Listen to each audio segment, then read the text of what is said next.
by the chaplain. Oh, sorry. Prayer by the chaplain.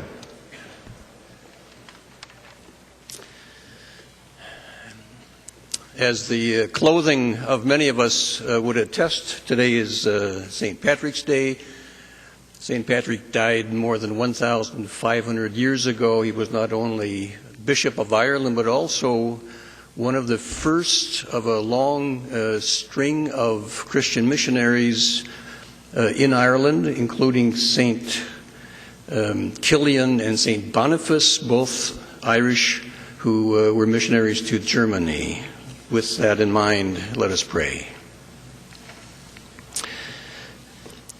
God of life and of joy, we ask for your blessing quite apart from today's celebration. For the work in this chamber now, at this session, bless us with your presence. Enable these men and women to be followers of St. Patrick, not in religious faith, but nevertheless in a sacred way. Send them on a mission to serve this state in faithfulness to the Constitution. Make them witnesses to the declaration that we, the people of Minnesota, are grateful for liberty and desire to perpetuate its blessings for all. Finally, protect these House members and staff on this journey, especially those who spend many days away from home and family, many hours on the road. Bless them all, not with the luck of the Irish, but with the spirit of the Irish, the spirit of life and joy. Amen. The chaplain for today is Reverend Paul Rogers from Minneapolis, Minnesota. Pledge of Allegiance, please remain standing while we recite the Pledge of Allegiance to the flag of the United States of America.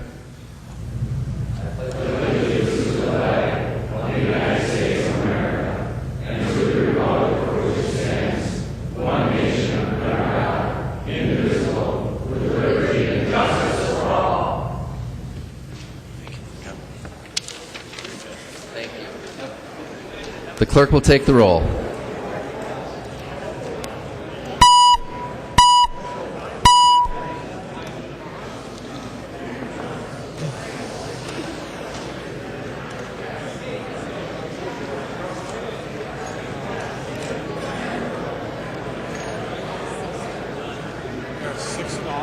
Okay.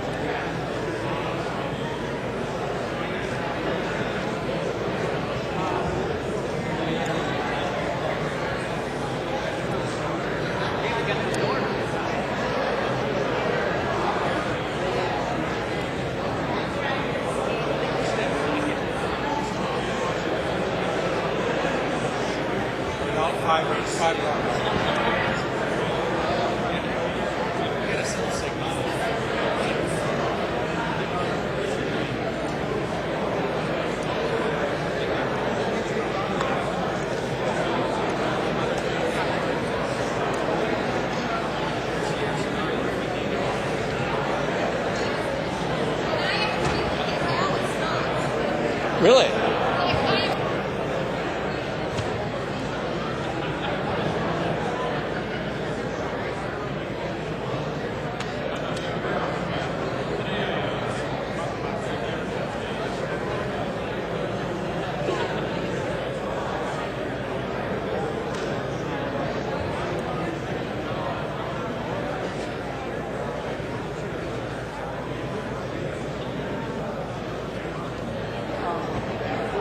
The clerk will close the roll.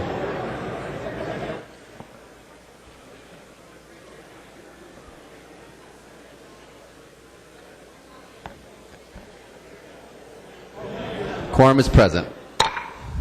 Clerk will read the journal of the preceding day. Journal of the House, 88th session, 2014, 70th day, St. Paul, Minnesota, Thursday, March 13th, 2014. There's no objection. Further reading of the journal will be dispensed with, and the journal will be approved as corrected by the chief clerk. Hearing no objection, the journal is approved as corrected by the chief clerk. Reports of standing committees and divisions. A copy of this order of business has been placed on each member's desk. If there's no objection, the reports will be adopted. Hearing no objection, the reports are adopted. Second reading of House files. Second reading, House File 367. Second reading. Second reading, House File 1931. Second reading. Second reading, House File 1944. Second reading. Second reading, House File 1979. Second reading. Second reading, House File 2092. Second reading. Second reading, House File 2141. Second reading. Second reading, House File 2177. Second reading. Second reading, House File 2219. Second reading. Second reading, House File 2282. Second reading. Second reading, House File 2385. Second reading. Second reading, House File 2391. Second reading. Second reading, House File 2392. Second reading. Second reading, House File 2425. Second reading. And second reading of House File 2694. Second reading. Introduction of bills. The following House files have been offered for introduction today. The Chief Clerk will report the House files and give them their first reading. Introduction and first reading of House Files 3085 through 3172. First reading, House Files 3085 to 3172. Motions and resolutions. Copies of the non-controversial motions and resolutions are online and at the House desk. If there's no objection, those motions will be adopted. Hearing no objection, those motions are adopted. Winkler moves that House File 2157 be recalled from the Committee on State Government Finance and Veterans Affairs and re-referred to the Committee on Labor, Workplace, and Regulated Industries. Representative Winkler. Thank you, Mr. Speaker. Members, I don't agree with my motion, but apparently some people think it should go to the Labor Committee, so I am making that motion. Representative Pepin. Thank you, Mr. Speaker. Would Representative Winkler stand for a question? He will. Representative Pepin. Representative Winkler, I'm wondering why I was looking on the calendar, and it's currently scheduled for 12:30 on Wednesday in State Gov Finance, and then it's scheduled for 8:15 on Labor, also currently, if you look on the website. And I'm wondering, is it your intention then to go to Labor and then back to State Government, or what is the path? Representative Winkler. Thank you, Mr. Speaker. Representative Pepin, it's my understanding that this will go to Labor first and then to State Government Finance, even though I don't think it should go to Labor. Representative Pepin. Thank you, Mr. Chair and Representative Winkler. I just want to be sure that it gets a chance to go to State Government, since there is a fiscal cost with this. Representative Holberg. Thank you, Mr. Speaker. Will Representative Winkler yield? He will yield. Representative Holberg. Representative Winkler, it's been the custom to kind of explain a little bit about what the bill is. If you could do that for the body, we sure would appreciate it. Representative Winkler. Mr. Speaker, Representative Holberg, maybe I should refuse to answer in hopes that the body would refuse to the motion and vote against it, but I will tell you that it's a bill to require the Department of Minnesota Management and Budget to enact a workplace bullying policy and to consult with the labor unions in order to do so. I think that's a purely state government issue, not a general labor issue, but others disagree. Okay. Any further discussion? Seeing none, all in favor of the motion say aye. All opposed, no. Motion prevails. Fritz moves that House File 2885 be recalled from the Committee on Health and Human Services Policy and re-referred to the Committee on Health and Human Services Finance. Representative Fritz. Thank you, Mr. Speaker. Yes, that is my bill, and I spoke with both of the chairs. This is a rate increase, not a policy change, and it needs to go to it needs to go to Health and Human Service Finance. Representative Mack. Thank you, Mr. Speaker. And I'm wondering if Representative Fritz would yield for a question. She will. Representative Mack. Thank you, Mr. Speaker. Representative Fritz, clearly this was initially sent to the Policy Committee, and as I'm looking at it, with the rate adjustment and the application for rate adjustment moving forward, I guess I'm just concerned that it should go to policy first, as these would be some significant policy implications. So if you could speak to that, I'm just concerned that it's skipping that particular committee. Representative Fritz. Thank you, Mr. Speaker. Representative, no, this is definitely not a policy issue. This is just a rate increase for rural nursing homes. Any further discussion? Representative Schumacher. Thank you, Mr. Speaker. And would Representative Fritz yield for a question? She will yield. Representative Schumacher. Thank you, Mr. Speaker. When I'm looking at this bill here, I noticed that there are some changes to the language dealing with the bargaining units. I was wondering if this bill, if part of the path is to go to the Committee on Labor and Industry. Representative Fritz. Mr. Speaker, Representative Schumacher, I am not sure, but that could be a possibility. Seeing no further discussion, all those in favor of the motion say aye. All opposed, no. Motion prevails. Horenstein moves that House File 3134 be recalled from the Committee on Transportation Policy and re-referred to the Committee on Public Safety, Finance, and Policy. Representative Hornstein. Thank you, Mr. Speaker. Members, this is a bill that deals with oil, train, and pipeline safety, and it has some allocations and policy related to public safety in the fire fund, so it needs to go to Mike Paymar's committee. Chair Paymar's committee. Representative Runbeck. Thank you, Mr. Speaker. And Representative Hornstein, I wonder if you'd yield for a question. He will yield. Representative Runbeck. Thank you, Representative Hornstein. And since this bill does deal with pipeline safety and transportation, I would expect it'll be going then eventually to transportation policy. Representative Hornstein. I've talked with Mr. Speaker, Representative Runbeck. There's 3 separate bills related to this issue. And so right now this one's going to public safety. We have a transportation element to the bill which has been introduced separately, and that's going to transportation finance. And then there's another one that's going to environment policy. Well, Representative Runbeck. Thank you, Mr. Speaker. And Representative Hornstein, this bill does say it's about pipeline safety and emergency response preparedness. Sounds to me like it would be a natural for transportation policy. Representative Hornstein. Okay, thank you, Mr. Speaker. Well, I'll have a conversation with Representative Earhart about that. Representative Runbeck. Mr. Speaker, I'm sorry, did you say, Representative Hornstein, you will be having a conversation? With Representative Earhart. Mr. Speaker, Representative Runbeck, this first needs to go to public safety, policy, and finance. We'll discuss the future out of that at another time. We have opportunity to go to transportation policy if that's appropriate, and I'll have a discussion with Representative Earhart about that. Thank you. Representative Quam. Thank you, Mr. Chair. Representative Hornstein, yield for a question. He will yield. Thank you, Mr. Speaker. Representative Hornstein, since this what is the plan for bringing this topic to a full discussion in the Energy Committee? Representative Hornstein. Mr. Speaker, Representative, I've talked with Representative Hortman about it, and I'm not sure that we'll bring that to the Energy Policy Committee, but that's obviously a decision for the chairs to make. Representative Quam.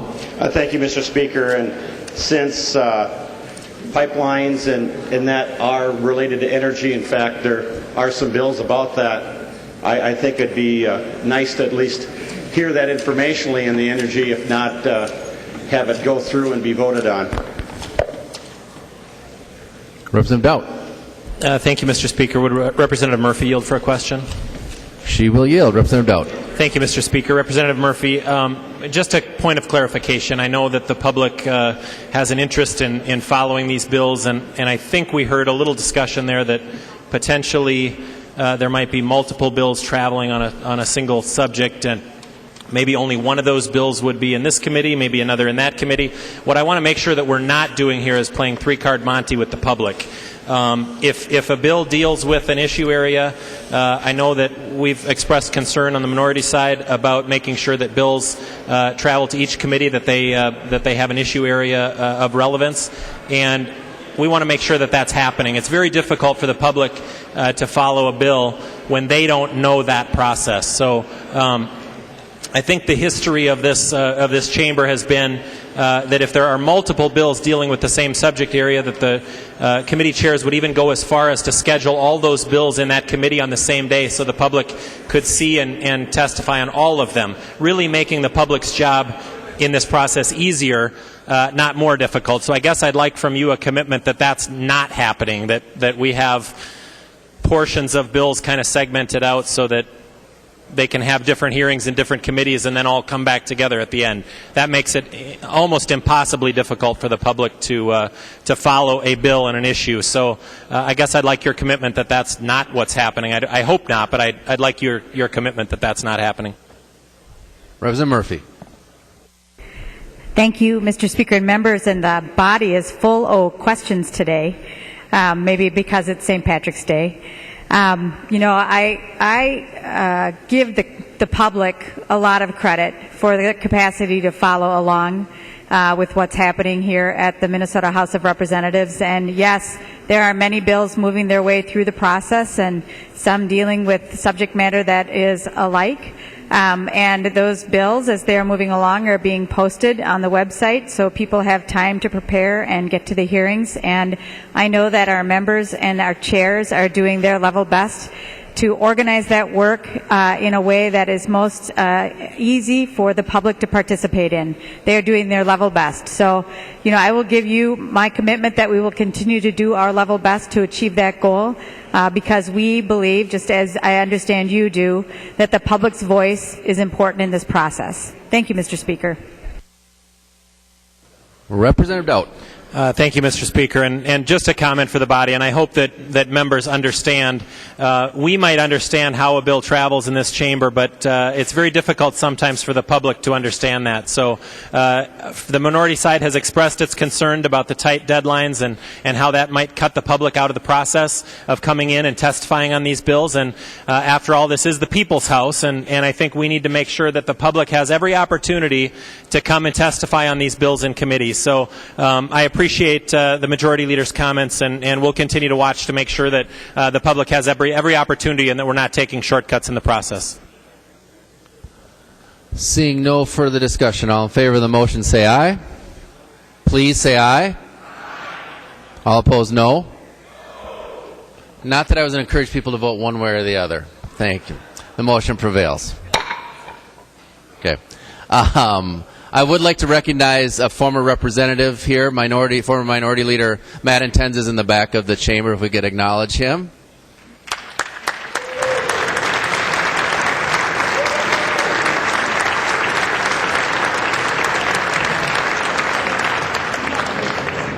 Representative Clark. Representative Johnson, Clark Johnson. Boy, I'm off today. Sorry. Representative Johnson. Thank you, Mr. Speaker. I have an announcement. Members, Mr. Speaker, you're not the first to call me Representative Clark.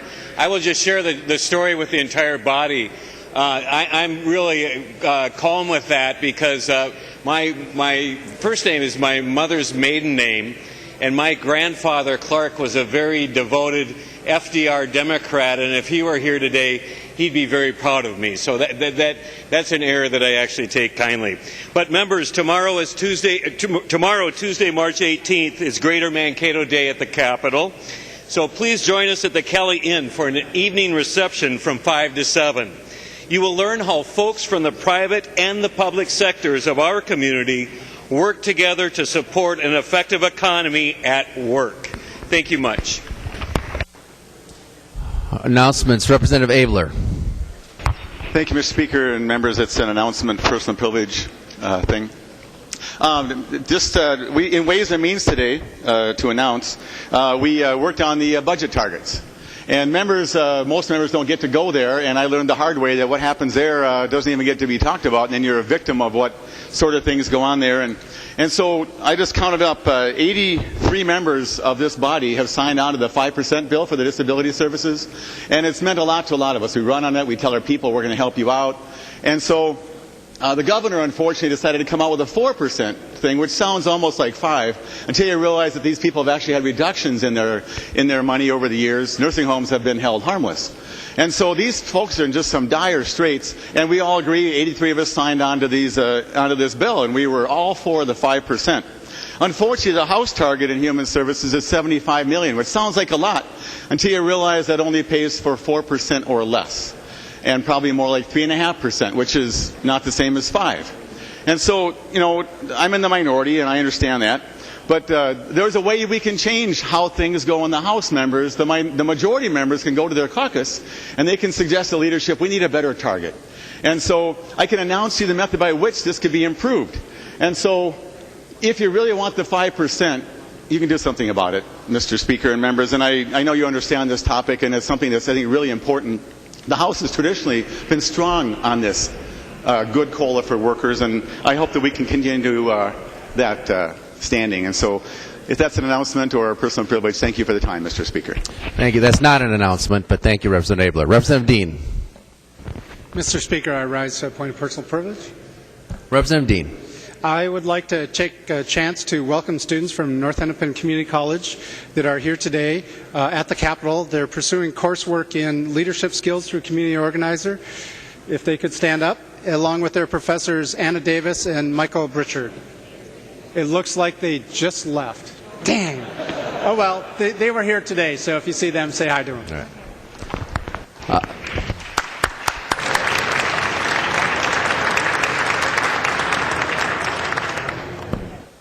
Other announcements. Representative Dowd. Thank you, Mr. Speaker. Just wanted to rise and thank Representative McDonald and Representative O'Neill, who brought cookies in honor of St. Patrick's Day and shared them with all of us. So if you didn't get a chance to eat one of those, please do that, and I wanted to thank them. And I thought that maybe in honor of St. Patrick's Day that Representative McDonald could share a limerick with us. So I'd like to ask him to yield for that purpose. He will yield. Representative McDonald. Thank you, Mr. Speaker. Thank you, Representative Doubt. When in doubt, always have a good limerick or an Irish joke in front of you, right? So an Irishman walked into a shop and he ordered some corned beef and cabbage. And the clerk said, "You must be an Irishman." And he said, "Well, that's not very fair. If I ordered some spaghetti, would you think I was an Italian?" The clerk said, "No." He said, "I ordered some Polish sausage. Would you think I was a Polak?" The clerk said, "No, not at all." He says, "Why? Because I walk in here and order some corned beef and cabbage. You think I'm an Irishman?" And the clerk says, "Well, the reason I ask you that is this happens to be a hardware store." So with that, would the majority leader yield for a question? She will yield, yes. Representative McDonald. Thank you, Mr. Speaker. Representative Murphy, you and I share, amongst many of us, an Irish heritage. We heard from the Pastor Rogers, who explained a little bit about St. Patrick. For those who don't know, we celebrate St. Patrick because he brought Christianity to Ireland, and he converted the pagans to Christianity with compassion, love, and tenderness. And he forgave his captors. He was a captive. He was a slave in Ireland. And he escaped and became a priest. And the bishop sent him back to Ireland to convert, to share, to show God's love and compassion and forgiveness. And that's why we celebrate. It's a deep, great meaning. So with that in mind, Representative Murphy, when can we expect the soda bread? Representative Murphy. Thank you, Mr. Speaker, and Representative McDonald, as soon as I get into my kitchen and bake it for you. Representative Lesh. This announcements, right?